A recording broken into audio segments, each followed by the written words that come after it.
Let's bring in Myron Ebell, director of the Competitive Enterprise Institute's Center for Energy and Environment right now. Myron, great to have you on the program. What are the key points that Biden got wrong in his speech yesterday, in your opinion?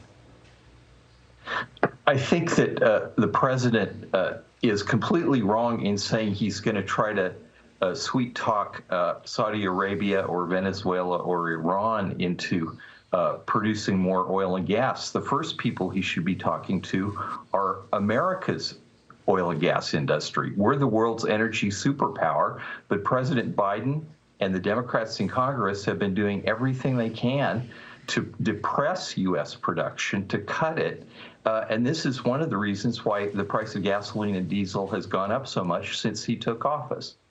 Yeah, without a doubt. And now there's new reporting from the Wall Street Journal that the Biden administration tried to arrange a call between the president and the leaders of Saudi Arabia and the United Arab Emirates to see if they could increase their gas production. And they wouldn't even take that phone call because they want more support for the war in Yemen. They're also concerned about the Iran nuclear deal. So is the Biden administration going to get into a situation where he has to pivot on domestic oil production?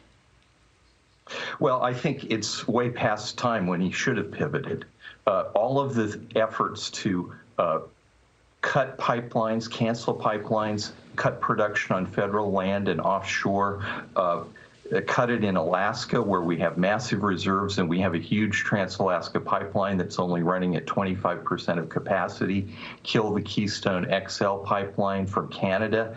All of these things, he needs to sit down with the oil and gas industry and say, okay, guys, I've made some mistakes. I need your help. You need to do everything you can, but I'm going to stop bad-mouthing you and I'm going to stop supporting these policies to remove financing from energy investments, all these investigations that the House Democrats are doing. All of these things have to stop. Okay, building upon that, you heard the president mention, but all these oil and gas companies have all these leases. It's about a lot more than just the leases. It's about the regulations. What do these oil and gas companies need from the White House when it comes to these regulations, specifically removing these regulations before they can have the confidence to actually ramp up oil and gas production so that a couple of years from now, the White House doesn't say, oh, we're not going to do that anymore, and all of a sudden all these companies have invested millions upon millions of dollars for naught? Yes, well, I think that's absolutely right. I mean, the run-up in prices is going to increase production. I mean, the fact is anybody that has potential production that they're sitting on is going to try to produce it now because the price has gone up so much of oil.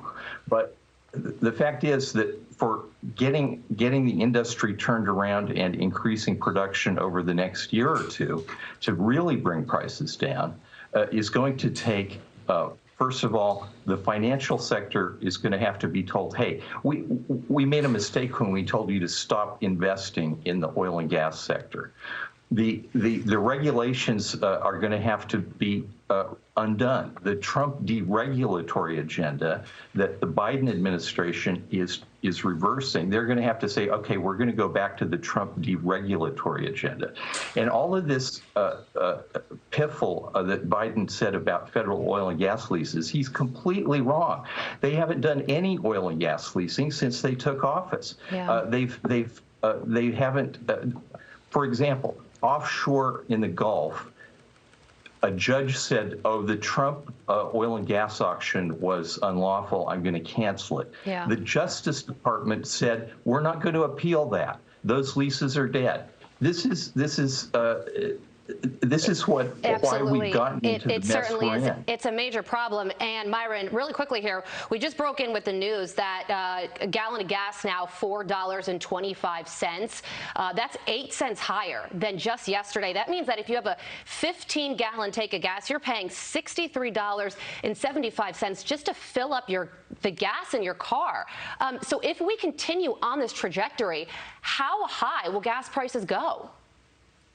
I can't see the future. I would guess that it's going to go considerably higher in the next few months, and it could stay there a while.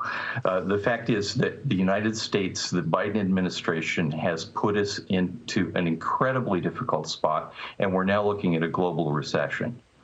That's scary. Myron Ebell, we appreciate your time this morning, albeit scary thoughts, scary predictions. We appreciate your insight.